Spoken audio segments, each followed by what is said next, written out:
तो वेलकम दोस्तों, welcome to my channel सफ़र और सेहत। दोस्तों आज का जो टॉपिक है वो होगा कि कैसे हम अपने बेंच प्रेस करते टाइम हमारे बार पे उस पर वेट बढ़ा सकें, उसके बारे में होगा। मतलब ऐसी इससे हमारी स्ट्रेंथ बढ़ जाए और हम ज़्यादा वेट लोड कर सकें अपने बार पे और ज़्यादा वेट उठा सकें। तो इसमें पहला पॉइंट जो है वो हमें ध्यान रखना है, वो होगा हमारी ग्रिपिंग। फर्स्ट पॉइंट जो है ग्रिपिंग, हम ज़्यादातर लोग करते क्या है कि बेंच के नीचे गए और बार उठाया और शुरू हो गए बेंच प्रेस करना। लेकिन जो एक अच्छा समझदार जो बॉडी बिल्डिंग कर रहा होगा, वो एथलीट जो होगा वो हमेशा पहले अपनी ग्रिप को चेक करेगा कि उसकी ग्रिप जो है वो सही है या नहीं है, अलाइन है, पूरी तरह से नहीं है। और जो उसके पाम है वो पाम के लोअर पोर्शन पे बार होना चाहिए, ना कि मिड पोर्शन पे, क्योंकि मिड पोर्शन पे होगा तो उससे जो है हमारा ग्रिप जो है या पाम जो है वो ऐसे ट्विस्ट हो जाता है। लेकिन हमें अपनी ग्रिप स्ट्रेट रखनी चाहिए। तो ऐसी स्ट्रेट ग्रिप से हमारा जो है एक तो हमारी ये इंजरी ये बची रहती है, और दूसरा जो है हम ज़्यादा लोड कैरी कर पाते हैं। तो ये चीज़ ज़रूरी है कि सबसे पहले हम अपनी ग्रिप की फॉर्म चेक करें, हमने कितने डिस्टेंस पे ग्रिप को रखा है शोल्डर विड्थ से थोड़ा बाहर, और उसके बाद ही वर्कआउट शुरू करें। दूसरा जो पॉइंट है इम्पॉर्टेंट, वो है हमारा ट्राइसेप्स। अब ट्राइसेप देखिए, हमें पता है कि जब भी हम चेस्ट वर्कआउट करते हैं तो उसमें हमारा ट्राइसेप सेकेंडरी मसल कहीं ना कहीं इन्वॉल्व होता है। और आप जब भी देखेंगे कि जिन लोगों का ट्राइसेप स्ट्रांग होगा, एक्चुअली ये एक दूसरे को कॉम्प्लीमेंट करते हैं, चेस्ट और ट्राइसेप मसल। अगर जिनकी ट्राइसेप मसल अच्छी होगी वो अपना बेंच प्रेस या फिर चेस्ट मसल को इंक्रीज करने में ज़्यादा सक्षम होंगे। या फिर ये यूँ कहें कि जिनका चेस्ट जो है ज़्यादा अच्छा होता है तो वो क्लोज द ग्रिप बार करते हैं जो अपने ट्राइसेप इंक्रीज करने के लिए, तो वो अच्छा कर पाते हैं। तो ये दोनों ही मसल ना एक दूसरे को कॉम्प्लीमेंट करती है। तो इसीलिए आप देखेंगे जिनकी ट्राइसेप अच्छी होगी उनका चेस्ट मसल में पुश देने के लिए ट्राइसेप बहुत हेल्प करती है। तो आप अपना ट्राइसेप पे भी फोकस अच्छा करें। अगर ट्राइसेप मसल आपकी वीक है तो उसको स्ट्रॉन्ग करने की कोशिश करें।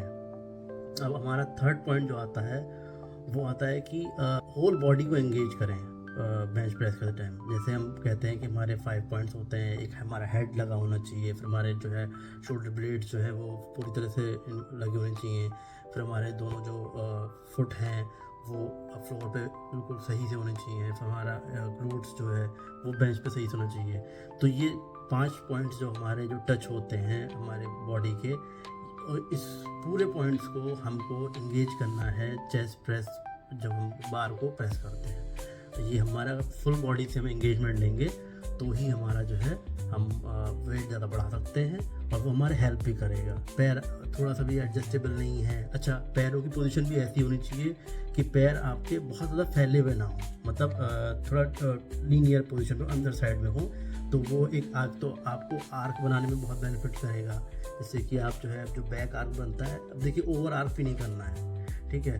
वो आपको पावर लिफ्टिंग नहीं करनी कि आपको वेट 1 रैप लगाना है, 2 रैप लगाना है और रख दिया। आपको ये तो आपको सिर्फ आपको रेगुलर सेट्स करने हैं जो हाइपरट्रॉफी हम लोग करते हैं। तो हमको थोड़ा सा आर्क जो लेना होता है जिससे कि हमारे शोल्डर ब्लेड्स एंगेज रहें, ऐसा वर्कआउट करना है। उससे आपका जो फॉर्म होगी वो भी करेक्ट रहेगी और आपको बेंच प्रेस करने में थोड़ा सा एक बेनिफिशियल मदद मिलती है। फोर्थ पॉइंट जो आता है वो है हमारा पाथ ऑफ द बार। देखिए क्या होता है कि हम जैसे हमने चेस्ट पे स्टार्ट किया, अब हम जो है अगर हमारा बार बहुत ज़्यादा पीछे की तरफ है तो शोल्डर इंजरी होने के चांस हो जाते हैं, ठीक है। आगे की तरफ होगा तो ट्राइसेप्स एंगेज हो जाएंगे। तो हमारा जो चेस्ट लाइन है, जो हमारा ये सेंटर चेस्ट लाइन जो होती है, इससे बिल्कुल लगा हुआ हमारा एक बार जो पाथ होता है वो सेट होना चाहिए। ये नहीं कि बार जो है आगे पीछे झूल रहा है बिल्कुल। तो एक set path of the bar होगा, वही हमारा जो है चेस्ट फुली इंगेज रहेगा, कॉन्ट्रैक्ट रहेगा और स्क्वीज होगा। एक ही पोजीशन पे आप नीचे बार को लाते हैं फिर ऊपर लेकर के जाते हैं, तो ये पोजीशन आपको जो है हेल्प करती है। आप पाथ ऑफ द बार को चेक करने के लिए पहले लाइट वेट से जो आप वार्म अप करते हैं उसमें बहुत इंगेजमेंट मिलता है। अगर आप लाइट वेट से जब करेंगे तो आप सही तरीके से चेक कर पाएंगे कि आपका जो है बार इधर उधर जो है हिल तो नहीं रहा है, और उसी से आपको ज़्यादा हेल्प मिलेगी। लास्ट पॉइंट ये होता है कि जब भी कभी हम किसी पार्टनर के साथ या फिर किसी की हेल्प के थ्रू हम जब बेंच प्रेस कर रहे हैं या कोई भी वर्कआउट कर रहे हैं, तो खासकर अगर किसी पार्टनर के साथ कर रहे हैं, किसी फ्रेंड के साथ कर रहे हैं, तो एक कॉम्पिटिटिव वो रहता है कि हाँ चलो ठीक है, इसने इतना वेट इंक्रीज़ किया तो थोड़ा सा मैं 2.5 किलो बढ़ा करके मैं कर सकता हूँ। या एक कॉन्फिडेंस भी रहता है, चलो ठीक है मैं कर रहा हूँ तो मेरा पार्टनर मेरे साथ में जो कि मुझे हेल्प कर देगा, या फिर जिम का ट्रेनर है या फिर पर्सनल जो भी आपके ट्रेनर होगा वो आपको हेल्प कर देगा। तो एक ये पॉइंट भी है जो आपको हेल्प करता है, अगर खासकर आप किसी पार्टनर के साथ वर्कआउट कर रहे हैं तो वो आपको बहुत हेल्प करता है इस चीज़ में।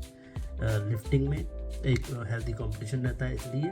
दूसरा, आपके पास एक कॉन्फिडेंस रहता है कि हाँ कोई है जो आप वेट बढ़ाते हैं, कुछ होता है तो वो आपके साथ में खड़ा हुआ है जो आपका वेट संभाल लेगा या आपको थोड़ा बहुत पुश दे देगा या हेल्प कर पाएगा। तो ये जो एक मेंटल पुश होता है, जो एक कॉन्फिडेंस आता है, ये पार्टनर के साथ या फिर थोड़ा बहुत जो होता है कि आप किसी ट्रेनर से हेल्प से कर रहे हो तो उससे आता है। तो दोस्तों ये कुछ पॉइंट्स हैं जिनको अगर आप कंसिडर करते हैं तो ये आपके बेंच प्रेस में आपका वेट इंक्रीज़ करने में इफ़ेक्टिव हो सकते हैं।